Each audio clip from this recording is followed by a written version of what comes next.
그때 예수님께서 군중과 제자들에게 말씀하셨다. 율법학자들과 바리새인은 오실 자리에 앉아 있다. 그러니 그들이 너희에게 말하는 것은 다 실행하고 지켜라. 그러나 그들의 행실은 따라하지 마라. 그들은 말만 하고 실행하지는 않는다. 또 그들은 무겁고 힘겨운 짐을 묶어 다른 사람들 어깨에 올려놓고 자기들은 그것을 나르는 일에 손가락 하나 까딱하려고 하지 않는다. 그들이 하는 일이란 모두 다른 사람들에게 보이기 위한 것이다. 그래서 전구압을 넓게 만들고 옷자락수를 길게 내린다. 잔치집에서는 윗자리를, 회당에서는 높은 자리를 좋아하고 장터에서 인사받기를, 사람들에게 스승이라고 불리기를 좋아한다. 그러나 너희는 스승이라고 불리지 않도록 하여라. 너희의 스승님은 한 분뿐이시고 너희 모두는 형제다. 또 이 세상 누구도 아버지라고 부르지 마라. 너희의 아버지는 오직 한 분, 하늘에 계신 그분뿐이시다. 그리고 너희는 선생이라고 불리지 않도록 조심하여라. 너희의 선생님은 그리스도 한 분뿐이시다. 너희 가운데에서 가장 높은 사람은 너희를 섬기는 사람이 되어야 한다. 누구든지 자신을 높이는 이는 낮아지고 자신을 낮추는 이는 높아질 것이다. 주님의 말씀입니다.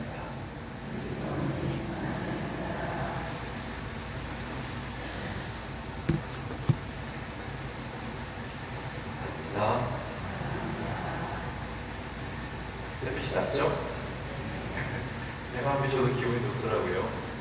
뭔가 없어졌다가 생기면 사람들이 그렇게 기분이 좋아지는 것 같습니다. 내일이 또 맑잖아요? 그러면 내일 햇빛은 소중한지 모릅니다. 어제 햇빛 비쳤으니까. 사람이 마음이 이렇게 간사하죠. 오늘 우리가 들은 복음, 1년에 몇 차례 공독되는 복음인데요. 한마디로 이해하면 겸손해라. 한 번만 겸손하는 게 아니라 끊임없이 겸손하면서 살려고 노력해라. 그래서 오늘 복음도 이렇게 바꿔볼 수 있습니다. 교회 안의 이야기니까 성직자들은 예수님의 자리에 앉아있다. 그러니까 그들이 너희에게 말하는 것은 다 실행하고 지켜라. 복음에 관해서라면, 교회의 가르침에 관해서라면. 하지만 그들이 복음을, 교회의 가르침을 말만 하고 행동으로 살려고 노력하지 않는다면 그들의 행실은 따라하지 마라.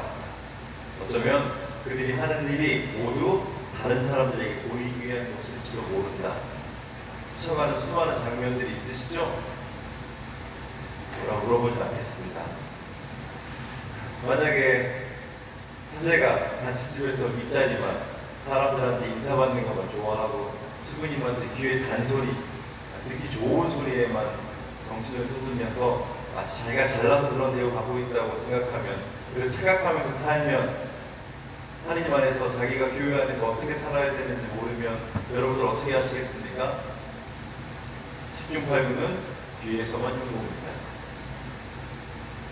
오늘 복음에서 예수님으로부터 비난받는 율법학자들, 바리새인들은 자신들이 대우받고 주목받기만 좋아했다는 것입니다. 실제로 그 사람들은 하나님과 또 성전, 율법 이런 거에 대해서 잘 아는 전문가들이었습니다. 그런데 그들에게 겸손함이 없었고 하나님을 잊어버렸고 사람들한테 대우받기를 좋아하기 시작해버리면서부터 예수님한테 혼날 일이 생긴 겁니다. 그들은 하나님이 어떤 분인지 알고 있었던 거예요. 그리고 어떻게 섬겨야 하는지도 알고 있었던 거죠. 하지만 그들의 알미, 머리에만 머무르고 삶으로 드러내지 못했기 때문에 예수님께 혼난 겁니다. 서로 사랑해야 하죠. 이웃에게도 봉사해야 합니다. 그것이 세상에서 하나님의 뜻을 이루는 것이고 우리가 그분을 사랑하는 방법입니다. 우리도 이런 거 다 잘 알고 있습니다. 착하게 살아야지 다 알죠. 하지만 우리의 알미, 우리의 삶을 옮겨가고 있는지 우리 스스로도 한번 돌아보면 좋겠습니다. 손해보는 듯하게 살면 손가락질 받는 세상이 됐어요. 또 져주는 듯 살면 사람들은 그거 다 이용해 먹으려고 합니다. 좀 멍청한 것 같아. 이렇게. 타인보다 내가 잘남을 드러내야 되고 다른 사람들 제끼고 그 위에 올라서야만 존중받고 도드라지는 세상이 되어버렸습니다. 복음의 말미에 예수님이 이런 말씀을 하시죠. 너희 가운데 가장 높은 자는 너희를 섬기는 사람이 되어야 한다. 누구든지 자신을 높이는 이는 낮아지고 자신을 낮추는 이는 높아질 것이다. 제가 언젠가 몇십 년에 이런 말씀 드린 적이 있습니다. 신부들이 주의를 어기기가 쉬울까요? 자기가 미사해도 되는데 어떻게 주의를 어길 수 있겠습니까? 아프리카에 갔다라도 성당이 없어도 미사할 수 있겠죠. 신부들은 그냥 자기네 직무상으로 주의를 지키는 게 당연한 사람들이 된 겁니다. 그러면 그 당연한 데에서 복음을 묵상하고 복음을 전하고 복음을 사는 모습을 보여줬을 때 신부는 신부다운 겁니다. 근데 신자들 입장에서는 서울에 갔는데 서울에 성당이 얼마나 많습니까? 근데 컴퓨터 뭐 이렇게 인터넷 좀만 찾아보면 근방에 걸어서 15분 사이 거리 안에 성당이 보통도 두세 개는 있을 겁니다. 근데 그거 찾아보기가 얼마나 힘들어요. 잘 안 가집니다. 근데 그럼에도 불구하고 피곤한 몸을 이끌고 성당에 나갈 수 있었다면 우리 집에서도 마찬가지겠죠. 그렇게 해서 성당에 나와서 주일미사 꾸역꾸역 볼 수 있었다면 당연하게 주일 지키는 사제보다 훨씬 나은 신자일 수 있다는 겁니다. 제가 신학생 때 현장 실험을 했던 두 공동체가 있었습니다. 신부되고 와서 얼마 안 있다가 서울에 올라가서 두 공동체에서 미사를 각각 한 적이 있어요. 한 공동체는 막달레나의 집이라는 곳이었습니다. 뭐 하는 데냐면 탈성매매 여성들 보호시설이었어요. 지금은 조금 규모가 달라지긴 했지만 예전에는 그냥 용산에 있는 어떤 주택 하나 빌려서 2층 집 하나 빌려서 위에서 1층 어딘가는 사무실이고 2층에는 그룹홈처럼 이 자매님들 이렇게 케어해주고 신학생들은 밑에 지역 골방에서 화장실 없는데 거기서 자면서 장보고 뒤치다거리하고 일하고 뭐 이런 일을 했던 것 같습니다. 그리고 또 한 공동체는 성가복지병원이라고 저기 이안이 있는데 성당인데 성당이 병원인데요. 노예병원입니다. 가난한 사람들, 행여자들 이런 사람들 치료해주고 그래서 시기별로 이용하시는 분들도 있습니다. 특히 알코올릭들 이 아저씨들 거기서 항상 살다가 날 따뜻한 집 나가고 추우면 병원에 들어와서 살고 오래 편의점 가서 술 먹다 걸려가지고 끌려오고 아저씨들 잡으러 다니고 그랬었던 것 같습니다. 물론 중환자들도 있었고 근데 그분들뿐만이 아니라 그분들과 동반해주는 책임자들 이야기를 하고자 했던 겁니다. 막달레나 집에 김선추 형님이 돌아가시면서 남은 돈 얼마를 드렸답니다. 그럼 어떻게 썼을까요? 그날은 다 삼겹살 구워 먹었답니다.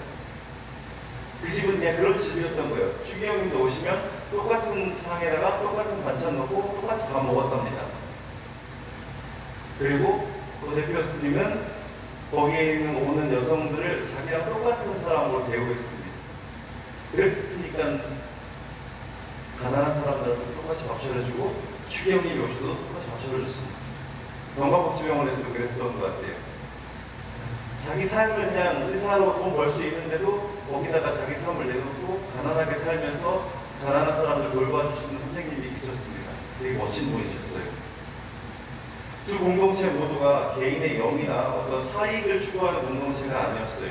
그저 주위에 소외받고 천대받는 가난한 사람들과 함께 그들이 가지고 있는 시간을, 그들의 재화를, 그들의 마음을, 그들의 삶을 나누어주고 심지어 그들과 하나 되어버린 사람들이 모여 사는 그런 곳이었어요. 감사미사를 드리고 내려오는 기차 안에서 문득 예수님께서 하신 말씀이 생각났었습니다. 예수님께서 이런 말씀을 하셨어요.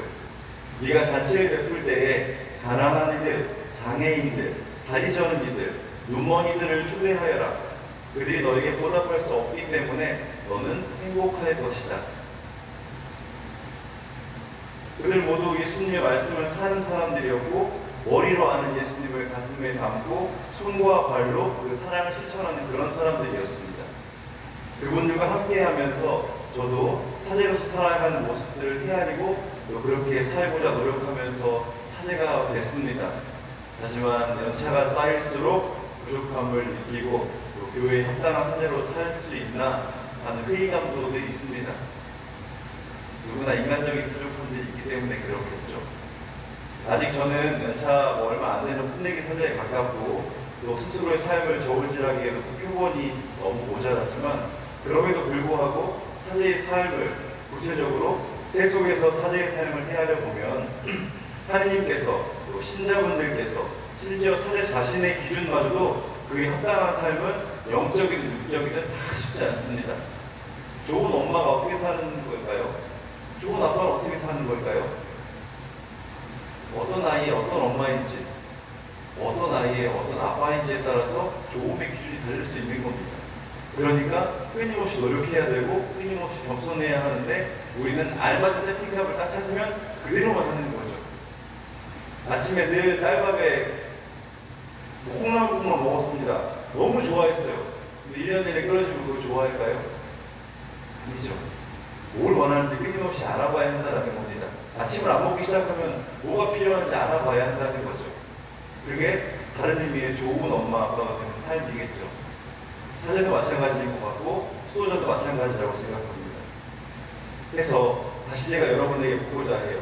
만약에 성직자가 자식 집에서 윗자리를 사람들에게 인사받기를 자기한테 좋은 말만 하는 빈소리에 정신이 쏠려서 마치 자기가 잘나서 그런 대우를 받고 있다고 착각하고 하느님 안에서 교회 안에서 자기가 왜 존재해야 하는지 모른다면 여러분 어떻게 하셔야 될까요?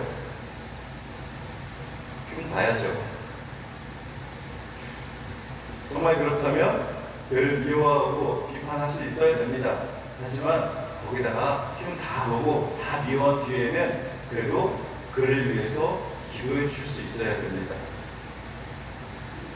어둠 속에서 호적되는 사람이 비탄주의를 보면 그 빛을 보고 어딘가 달려가지 않겠습니까?